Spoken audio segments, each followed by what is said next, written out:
Sirih berlipat, sirih pinang, sirih dari Pulau Mutiara. Pemanis kata, selamat datang. Awal bismillah, pembuka bicara. Assalamualaikum warahmatullahi wabarakatuh. Jangan takut berjalan lambat. Takutlah jika hanya berdiam diri. Banggalah dengan siapa dirimu dan jangan malu dengan cara orang lain melihatmu. Kawan-kawan semua, pernah dengar tak kata-kata motivasi seperti di atas? Sebagai manusia biasa, kita sering dihujani dengan kata-kata yang menjatuhkan diri. Walaupun kita telah berusaha, tapi kita tetap tidak dilihat sempurna di mata orang lain.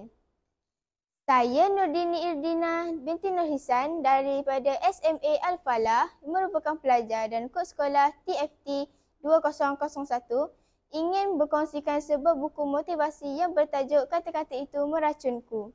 Buku ini mempunyai 191 halaman dan ditulis oleh Syirah Lokman yang merupakan sarjana muda bidang kaunseling.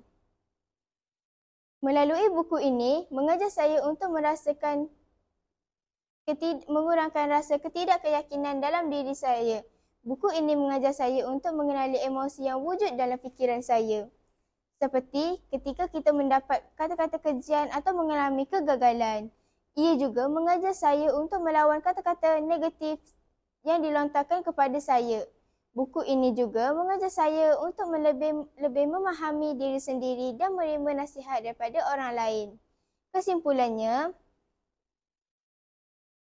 kita haruslah memiliki buku ini di setiap satu rumah kerana buku ini sangat bermanfaat bagi kita.